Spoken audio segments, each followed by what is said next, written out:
Hi there, so it is currently almost 3 a.m. in the morning and I am waiting for A Night of the Seven Kingdoms episode 1 to be uploaded and available for streaming. I'm so excited because this TV show is based on my favourite book to ever exist, which is A Night of the Seven Kingdoms by George R.R. Martin, who also wrote A Song of Ice and Fire, thus creating the Game of Thrones TV show. So we are going to be reacting and reviewing A Night of the Seven Kingdoms from a very sleep-deprived Becky, so please bear with me.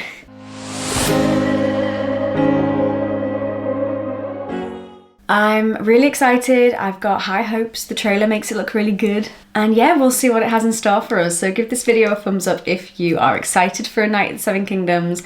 Also, if you want to watch the full unedited reaction to each episode, then that will be on my Patreon for you. And feel free to subscribe as well if you want to, because I will be uploading this week by week alongside the episodes. And also, if you're interested, I will be doing a live stream after each episode as well. So if you're watching this in real time, then that will be at 4 a.m. in the UK for the next 6 weeks every Monday. Let's get cracking. So how this video is going to work is I'm going to talk you through my review of the episode and pop in the reaction clips where relevant based on what I'm talking about. So hopefully you'll get a balance between a review and a reaction. Because it's a new episode, I'm going to have to be very, very careful on the copyright. So if there's not a whole lot of reaction in this video, I do apologise. It's purely for copyright reasons, but I will try and put in as much as I am legally able to do.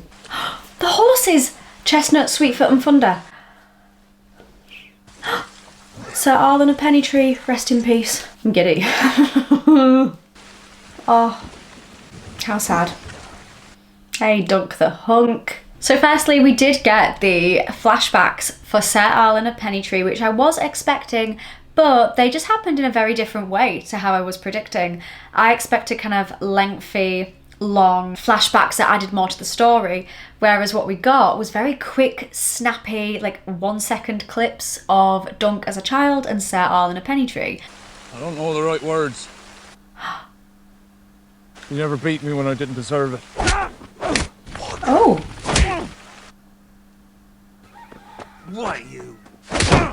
Ooh, lots of flashbacks. Now, I'm thinking that we will probably get more flashbacks. I don't think that'll be the last time that we see Sir Arlen, because he shaped Dunk's future. He taught Dunk how to be the hedge knight that he is. So I think that we will get more flashbacks, and it just was in a different style. In fact, the flashbacks that were added were done for like humour, which does set the tone for this season. It's not a serious one. It's nowhere near as deep as Game of Thrones. It's very light-hearted, it's very humorous and comedic, and I think that the flashbacks were used for that effect rather than like an emotional backstory that I was expecting. Oh, he looks peaceful. I also absolutely loved the transition between the past and the present, and the first few scenes were so identical to the book scenes, like the burying of Sir Arlen. That is exactly how the book starts, and then you transition to Dunk in the present day, which I really enjoyed. Oh, that was a good transition. I like that. Some of the humour landed and some of the humour didn't land. One of the bits of humour that didn't land was the poop. I think I'm in the majority when I say that. The poop scene caught me off guard, was completely unnecessary. Don't know why they did that. Yeah, that's not my type of humour. But a lot of people did chuckle at it as I was talking to people who found it funny, and that's great. So if that's your type of humour, fantastic. I hope you enjoyed the poop. But it just wasn't really for me.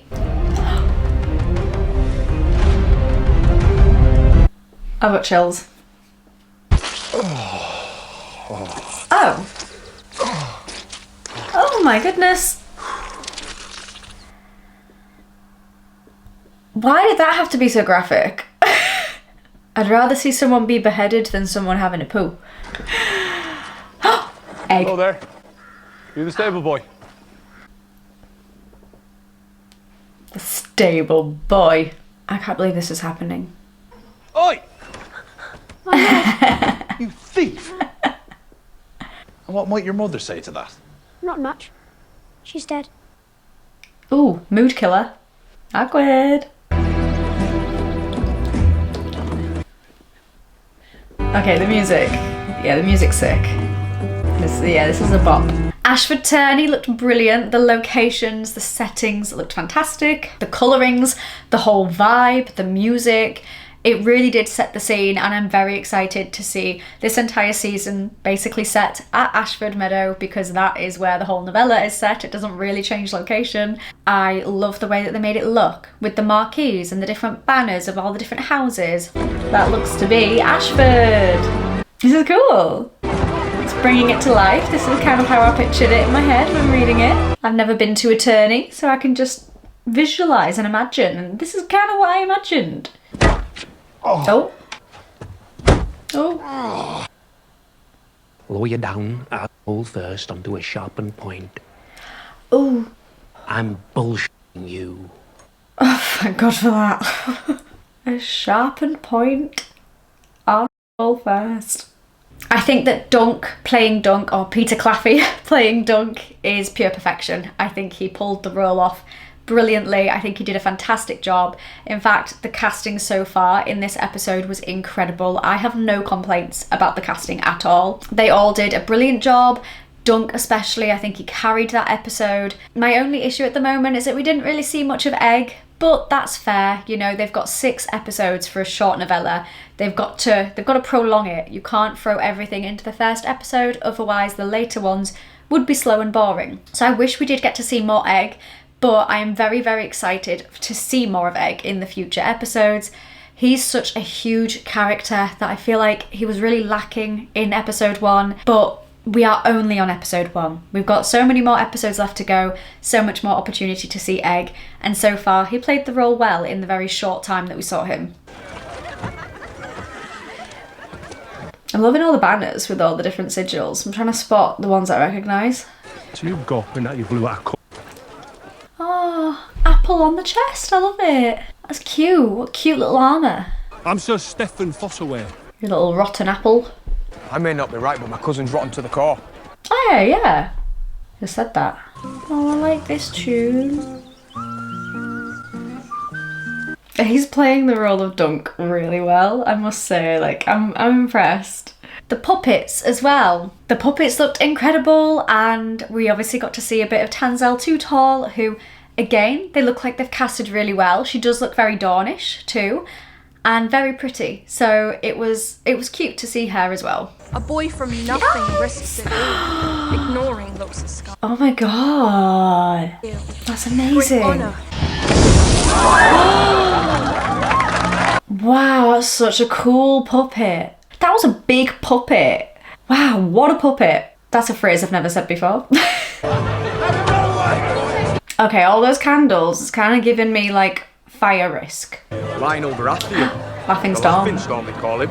I think one of the biggest stars of the show for this episode was Lionel Baratheon, the Laughing Storm. What a character. He's a great character in the book, but they've pulled him out of that and developed him fantastically well. He was so hilarious. He delivered his lines perfectly. The casting was incredible, and I think they did a great job. In fact, my favourite scenes were like in Lionel Baratheon's pavilion, where he's talking with his sassy dialogue, he's cracking his jokes, he's a funny guy, he's dancing. My favourite scenes included Lionel Baratheon in them, and he did an incredible job. The Laughing Storm really made me laugh. Men could not have devised such a joy. Wow, this is a cool party. Haven't been to one of those in a while. 7 above gave you tallness, so be tall, Oh, I love that. or I will name you a heretic and burn you. I don't love that. Do you like dancing? And I think that it was just great. And I was here for the dancing. The dancing was so funny. I think the whole theme of this show is just lighthearted and wholesome, cozy at times, other than the poop. We're about to see some dancing? Oh my goodness! Oh my goodness, this is great. This is a perfect scene. Oh my goodness, I'm so happy. Oofty! What chance do I have? Truly. Well, you have no chance. Alright, tell him straight. So what should I do? I don't know. I'm really quite drunk.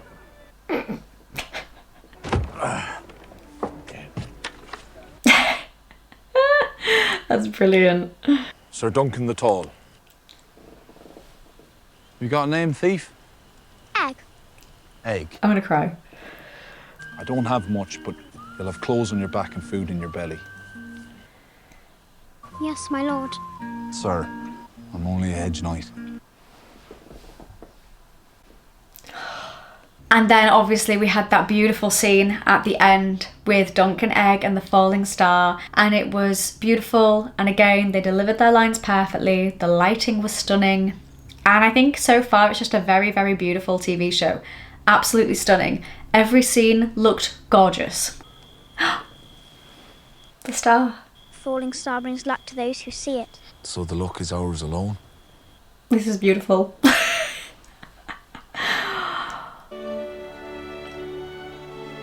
Quite emotional. They're just perfectly casted. Like, they're actually the best actors they could have picked for Duncan Egg, and I just love Duncan Egg so much. Oh, this is beautiful. So here are my thoughts, because I feel like casual viewers who haven't read the books will have found that episode slow. I'm upbeat and excited and optimistic because I know what is coming up, and there's some great things coming up. So I think that a lot of people who haven't read the books will probably have found that very slow and will maybe feel like not a whole lot happened in the episode. Me personally, I was just there for a good time. I enjoyed it. I enjoyed the dancing. I enjoyed seeing the horses so much. I enjoyed the funny, banterous dialogue. Nothing was very serious. I just enjoyed the introduction to Dunk, and I think that it set the scene for his journey extremely well. It's definitely a very, very different tone to what we're used to for A Song of Ice and Fire TV adaptations. But overall, to start off the season, I thought it was great. Obviously, this is my favourite book. I wanted it adapted well, and I think that they have, I mean, especially with the casting and the locations, adapted it extremely well. I just wish they didn't have the poop scene. Then it would have been a much better episode. That was just so uncalled for. I don't like to look at other people's poo. I don't think most people do. Does anyone? If you do, don't let me know. And yeah, overall I enjoyed it. I'm looking forward to the next episode, and I thought it was a good start to the season, but like I said, I'm a big fan anyway, so I'm going into it with a bias because I love it so, so much. Other people who don't already love it may not feel that way after the first episode, but I do hope that you come to love it because there's some incredible revelations and plots about to come up if they follow it true to the book. So now I'm going to go back to past me, who was sleep deprived and finished off the video. So my thoughts, I am so happy with how that episode went. I wasn't sure if the humour was going to land with me, but at the moment it feels like it does. I'm expecting that there might be some cheesy or cringy dialogue coming up. This is only episode 1, but other than the pooing thing, the humour landed with me, and I just thought the scenes with Lionel Baratheon, the Laughing Storm, hilarious. What a guy, what a character. I mean, Duncan Egg, beautiful. Ashford, they brought the turney to life. That's incredible. Raymond Fossaway, he's shaping up to be a good character. And this music, like, and the little whistle tune, it feels so much more light-hearted than Game of Thrones, which is what I was expecting and what I was hoping for, because the stakes are a lot lower in A Night of the Seven Kingdoms. It's about the small folk, you know, Dunk's from Flea Bottom, you know, they're not like high political stakes, so the tone is massively different. And I do feel real sorry for him because everybody just mocks him all the time and everybody puts him down, and he just wants to be a good knight. I really, really enjoyed that so much. So yeah, I hope that you guys enjoyed watching that with me. Let me know if you did. So that's my quick little review on the first episode of A Night of the Seven Kingdoms. Some of those scenes were beautiful. So some of the like shots where they were like, you know, with the tree and that transition between Sir Arl and a penny tree being buried and then it coming into Dunk in the present day. I'm sorry that I'm a bit sleep deprived. It's 3:45 in the morning. I'm about to hop onto the live stream that I mentioned earlier.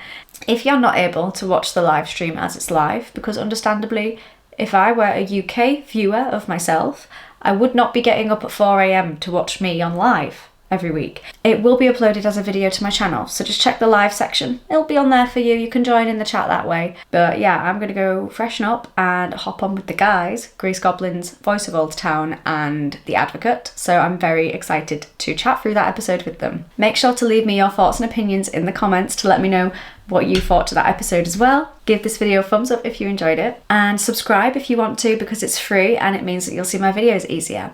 I also want to give a huge, fantastic thank you to the members that are supporting my channel. It honestly means the world to me, and you are so appreciated.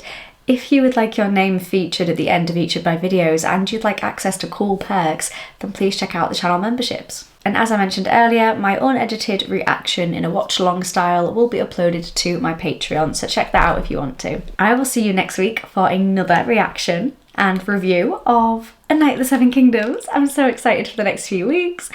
Oh, dearie me. Okay, I will see you next time, or rather you'll see me, and I hope that you have a wonderful rest of your day. Bye for now.